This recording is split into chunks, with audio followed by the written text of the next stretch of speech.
Altıncı rete Oysa Karani rahimahullah'ın destanı. Elhamdülillahi Rabbil alemin. Ve salatu ve selamu ala seyyidina seyyidil enbiyayı vel mursalin ve ala alihi ve sahbihi ecma'in. Oysa Karani rahmetullahi aleyhe haber verdi diye. İşte biri var.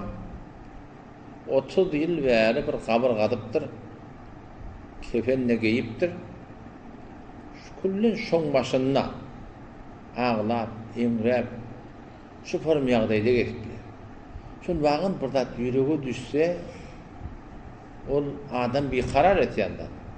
Arada biri bana deň urup, şeýle ama Allah'ım men dua etdim diýe da. Näme dua etdiň? Ya Allah bana bir korkuýumdan, ladyňdan, howfuňdan bana ber diýipdir da. Indi diye ön saklap bilmeni. Indi ne mi diyeyim? Yürüyüne düşüptür burada. Ön saklap bilmeni. Galiben Et-Tarini Şaburi rahmetullahi aleyhin kitabını da gördüm. Onu da en şumudu peşiydi. Bir Allah'tan hof dilerdi. Ya Allah bana hofundan Mehmet'den korkayın. O bol yürüyüne düşüp sandıkla oturan olmalı. Ben onu sana ettim. Oturup dua et ya Allah. Tağıt mıqdarsı ver. Allah Teala'dan eğer tağıt mıqdarsı bir yürüyümüzde hof olmasa cıdap olacak dedi. Ya Hudaýyň muhabbeti de şu wagt şeýledi. Bir taqat mıqdarsa.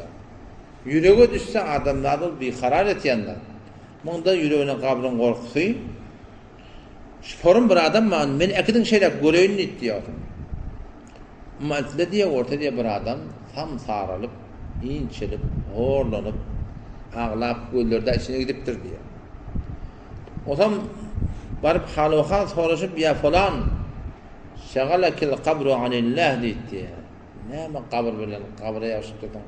Hudaýdan sen qabr orta çuly Hudaýdan gafil bolup ýan diýipdir da. Şol öz janyny gaýgatýan, soňum näme murady gaýgatýan Allah Taala itaatyn, ibadatini, şoň muhabbetine sen bol. Näde diýdiň diýipdir da. Adam ol şonu aňlap diýen şol bir Hudaýlykly adamdan kefi adama gat täsir goýýar. Hudaýlykly adamdan kefi gat adama täsir goýýar. Ama şonu yankı o rahmetullahi aleyh kefinin nurundan hakikati anlap gıygırıp diye öldü diye.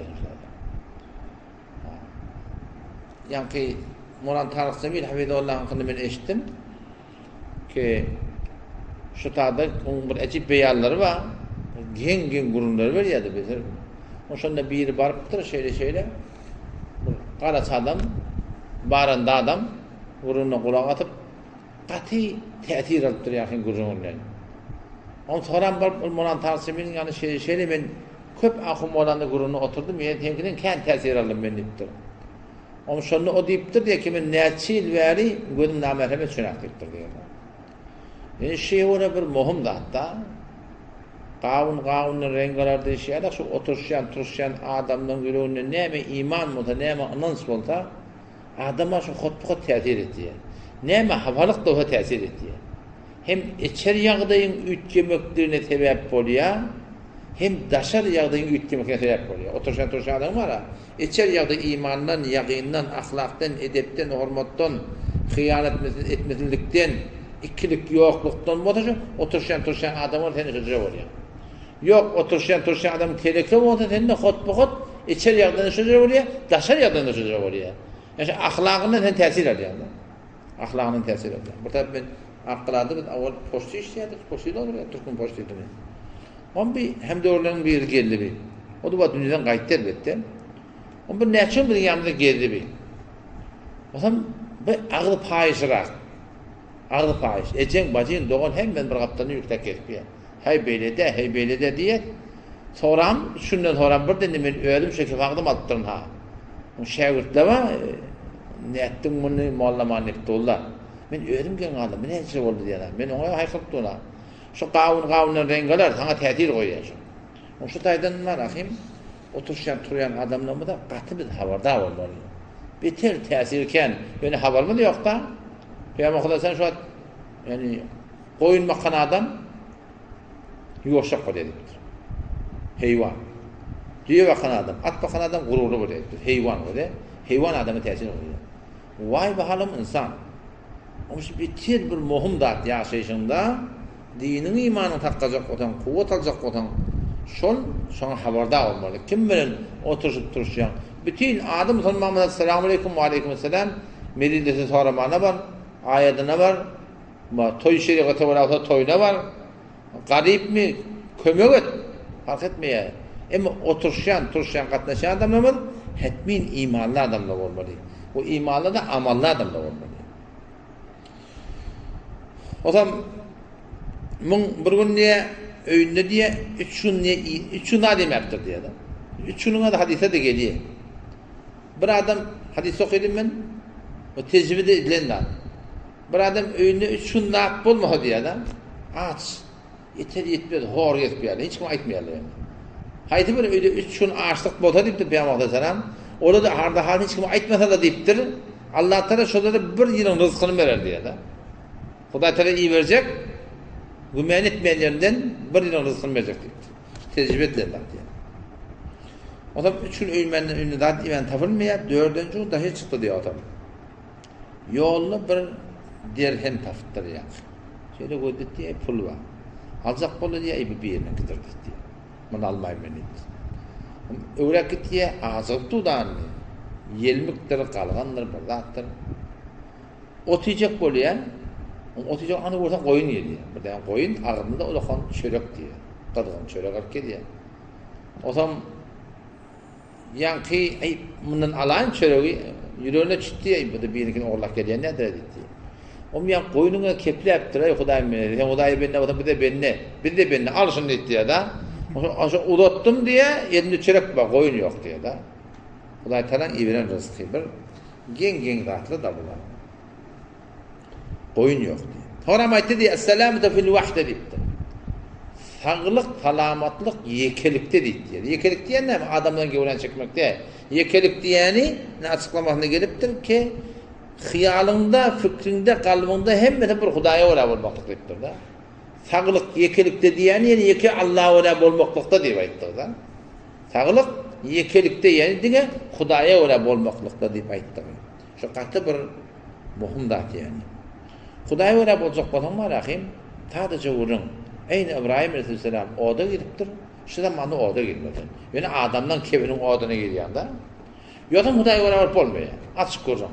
Şu Allah Celle Celaluhu 31. ayet sureyi yankı Ali İmran'na eğer Hudaylıklığınız çın mı olsa deyiptir Hudaylıklarına. Çından Huday deyip sen çın mı? Hatta vagan elini soğanın elinde mi? Hep başka niyetin yok dahi. Adın elinde de, makamın elinde de, mensebin elinde de, riyasetın elinde de, şöhretin elinde de. Sen çını Huday deyip yapayım hava. Hudaylıklarına ne mi diyecek oluşundan? Ken Kur'an oku demektir. Ken arada tut diyen daha yok. Ken zekat ver diyen daha yok. Ken zikret diyen daha yok. Ne mi? Ken hazret diyen daha yok. Ne mi deyiptir? Sadece Peygamber sünnetine uğra oldu. Ne mi deyip? Peygamber sünnetine uğra olmadı ne mi var? İktidap var. Bir öğün nefsin yeter. Bir de millete oraya yaşamalıya uğrayan. Milletten taraf olma uğrayan. Milletten düşman olma uğrayan. Milletin hani yekelenme uğrayan. Yoksa sünnete uğra olup olmuyor. Çından hudaylıklı olsam uğraya şu.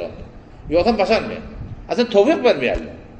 Kul in kuntum tuhibbunallah ey Resul Hudaş ümmetine in kuntum tuhibbunallah eğer Allah'ın gavuriyan olsanız Allah muhabbetiniz olsa Huda deyip birinizin olsa ne etmeli? Fettebi'uni ayetçilerim beni Muhammed Mustafa Aleyhisselam'ın sünnetini yine düşün diye. O zaman ne olur? Yuhibbukumullah Allah sizi gavurur diye. Ve yaghfir lekum zunubakum Allah Teala günahlarınızı bağışlayacak. Vallahu gafurur rahim. Allah bağışlandı mehriban. Sünnete mutabık olmalıdır da. Ne ama sünnette? Sünnete mutabık olacak. O sadece şu an öğüdüm. Öğüdüm de öğüt kanı var da. Öyle içer başkanı. Ben hakkım sünnete öğütüreceğim. Bu oldu mu? Bu oluyor. Başka ayetimde sünnete öğütecek. Başka toyumda sünnete öğütecek. Başka topumda sünnete koyacak. Başka ayağımın da hezabım bir Fatıma kıyarak yüzünü örtecek. Başka celbap da gidecek. Başka bazı yine bırakın aranında mehrem nameremde müracaat edecek. Başka gidiver de şuraya oraya bozak bakayım görte ne mi o da geliyor. Yekeleniyen mi yekelenmeyen mi?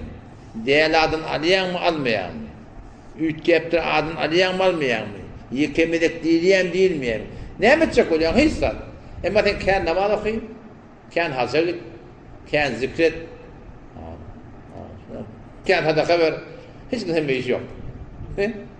Ev geldi. Bak sünnete ona olacak bolsaň, Allah Celle Celaluhu ökde lafzy aýtmakda Hudaý Taala bir gelişmeye de Hudaý Taala alimul gayb. Alim da bilýärdi, ölçek nämede. Ne forum Hudaýlygyny sabit etmeli? Sadece wurdum. Sünnete ona olacak bolsaň malahim. Hey. Zanyndan geçme bolýar Hudaý. Adyňa dursun, awraň dursun, şöhretiň dursun, bilen dursun.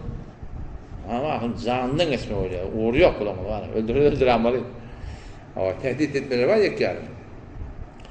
O bir aydan gurunşu diye ki aleyke bi kalbik diptir da. Niyetine haberdar bol diptir. Yüreğine haberdar bol diptir. Şon Nebi Aleyhisselam bir hadisine geliyor da şirk var da o da tevhid da şirk var. Tevhid diyenler ne? Allah Teala'nın birlemeklik zatında, sıfatında ve ibadetinde ve itaatında.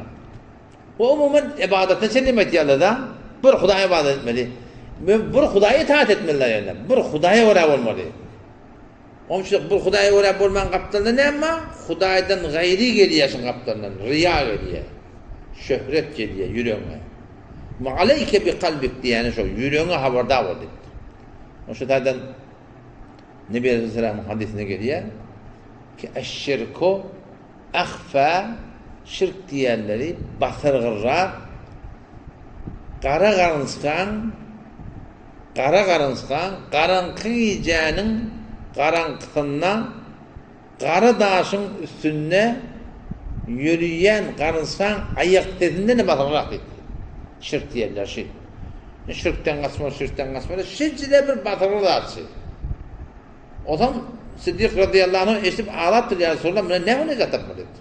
Şirkde basyrgyrak riya gelýär ýa. Ama şöyle Peygamber dua öğrettir, ertesi namazdan sonra, akşam namazdan sonra Allahümme ya'udu bike, ya Rabbi benim sana sığınıyorum, min en uşrike bike şey'e ve na'lem, bilip durup da ya Allah sana şirk getirmekten ve estağfiruke lima la a'lam, ya Allah bilmeni sana şirk getirmekten bağışla olur. Şirk-i hafi işi biliyor musun? Şu ehli tevhide şeytan beter şuna ağlam beni. Niyetine haberdar olmalı. Her o hadiste geliyor rahim, eti kıyamet günü avval baştan 3 adamdan hesap kitap alacak. Belki Mevlana Zekeriya rahmetullahi aleyh sözen sedakatlı şunu deyiptir de 3 adamda 3 cemaat deyiptir da. Sahiler getirecekler, kariler getirecekler, şehitleri getirecekler. Uçak şurada hesap kitap alacak. Bir topar kari alim dedik de, bir topar sahih, bir topar şehit kanı bile. Allah Teala her gayet edenini işler, berenden mutlaka edecek. Havaya Allah'a kayıt ya, verdin. Alime alım verdin ya Rabbi Allah. Sana baylık verdin ya Allah. Sana batısılık verdin ya Allah. Siz ne ettin? Kari öğrettim diyecek. Sahili sakavet ettim diyecek. Şehit de öldürdüm diyecek de. Hadiste geliyor. Sahih diyecek, hiçbir hayırı koymadım. Sakavet ettim. O bay, yani alim, kari, o da öğrettim diyecek. Şehit de öldürüptür. Allah Celle Celaluhu her gayet cüdagane sorab, her gayet cüdagane sen yalan alayan diye verecek diye. Nema sen alim diyecek bolan, kari diyecek bolan, onu dünyada dediler. Sen fakir diyecek bolan, onu dünyada dediler. Sen şehit batıl diyecek bolan, onu dediler. Nema sen düngdürüp onca şılardan cehenneme kalacak diye. Ondan sonra medhab başlayacak diye bir vakta o şey aleyke bi kalbik diye niyet doğru olmalı. Niyetin doğru olmasa amalın her nece odamılar. Allah sana kabul etmiyor. O şu tadı niyet biter muhimdat. O şu yani her bir amalımızda şu niyet tedil ettim bunu. Arada olan biri kıyameti dişini oluyor. Kıyameti dişini oluyor. O beni amala diye peş ettiler diye de. Ama amallarımın kökettiler falan çoğun amal. Doğru. Ne mi değil sana yartamadan kabul edildi diye. Ne mi deyip ya Allah? Niyetin doğru edildi diye. Sonra şeyler isimden aksaktım diye. Vahşi her amalın niyetin doğrulanmadan da deyip diye. Onun için hatta katı bir muhim zat. Yani aleyke bir kalbik diye. Yani bir gelir geçer gurun ne abi? Bu anırda ulukam bir gurun yatı. Ulukam bir gurun yatı. Yani ikindi bir aşama alakında. Evet başla. O ikindi aşama alakında bir Hudaýyň bende falan. Falaniydi ehli tevhid. Olan tevhidden takip olmaz diye de. Ben tevhid ne mühim dedim. Tevhid bir Hudaýa sığınmam meger dedim. Tevhid anas ki oraya yegane dani. Tevhid Allah'tan zatını sıfatını bir bilmekdir. Ama tevhid-i hakiki anas ki oraya yegane başı. Hudaýa öyle bolmakda. Bir Hudaýa tevhid dip, bir Hudaýa sığınmam tutturlar. Duruşu bilen bedigat. Han tevhid ne? Tevhid bolacak modellerine.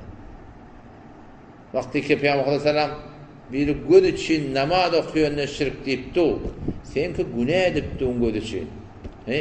Men sâme yurâi. Her kim arada tutuyor göz için. Fakat eşşek ediyor. Şirk etti deyipti. Bu günah edipti. Bedigada koşuluptu ne için? Göz için. O hamda ne mi diye? Bana ödüne ehli tevhid diye.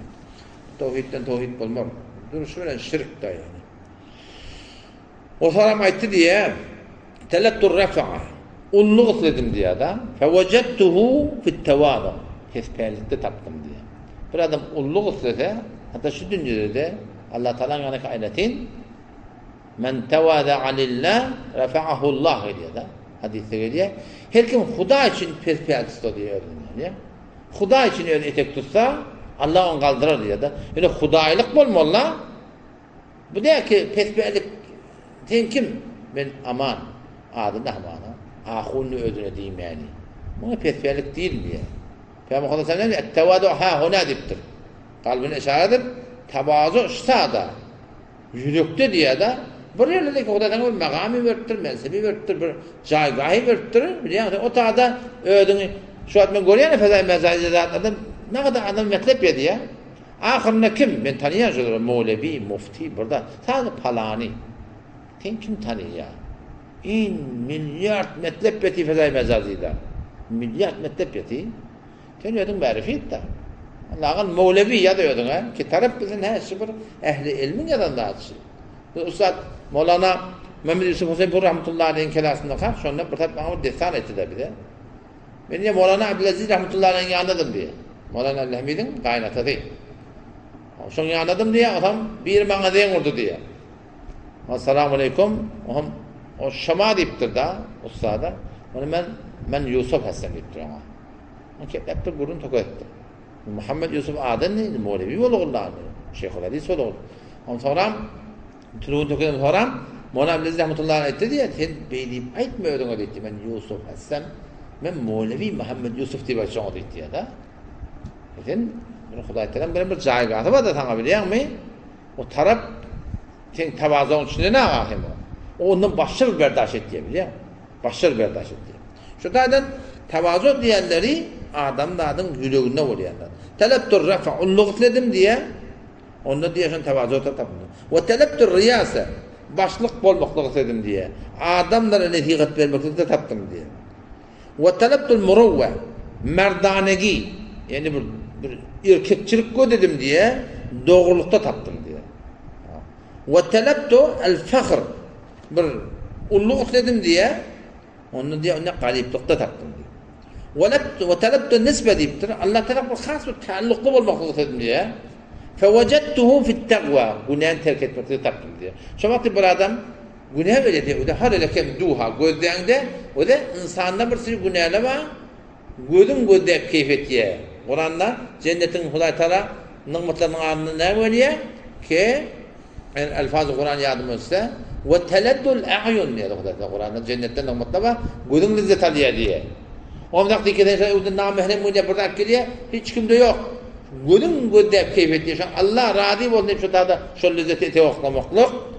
Allah razı olsun başka günah terk etmektir de işte teleddül nisbe diyen şey. Allah Teala has taalluk ettim. Şu nemede taptım diye takva, günahı terk etmekte taptım. Şun bereketini Allah Teala tamam rahim önüne yakillat diye. Allah razı olsun deyip nefsini defilemektik yani. Ve teleptü şeref, yani bir halkın yanında ulluk dedim diye, yani halka ihtiyacım yokluğu. Onu kanaatte taptım deyip. Ve teleptü raha, bir kaygısız olmaklık dedim diye, onu diye, dünya diye hevet bolmaklıkta taptım. Şunda taptım deyip. Şu da inşallah işte hem bir netiqat da biliyor musun? Bu netiqatları ki şun bereketine hem dünya ve ahiret abat olacak. Esselamu aleyküm ve rahmetullahi ve berekatuhu.